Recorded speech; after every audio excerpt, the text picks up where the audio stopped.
Welcome back to Buy or Die. Virgin Galactic has been flying through some turbulence of late. The company's historic July 11th launch that took founder Richie Branson into space is under investigation by the Federal Aviation Administration, and Virgin Galactic spacecraft is grounded until the investigation is complete.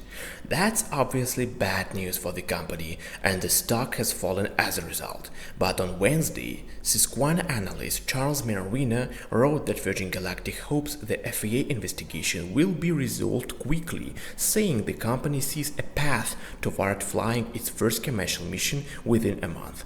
The company acknowledged that the Branson flight dipped below its targeted airspace for about 1 minute and 41 seconds due to high altitude winds, but says that all protocols were correctly adhered to and there was never any danger. Assuming the FAA agrees, the investigation is likely to be a formality and should be quickly resolved. If Minervini is correct, it's certainly good news for Virgin Galactic. It's hard to be a space company if your spaceships are grounded. That said, investors need to remain cautious. The risk was never that the grounding would be permanent. It was the potential reputational damage of an investigation. Virgin Galactic's business plan is predicated on consumers paying 6 figures.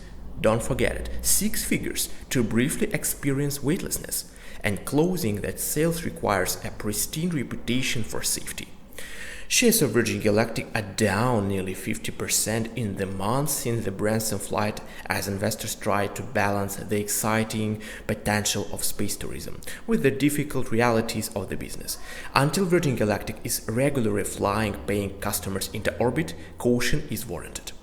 Well, still watching, still hoping that everything will be okay. Write your SPCE predictions in comments and don't forget to subscribe to this channel because it's much better to make money together. And see you guys tomorrow in my next video. Bye.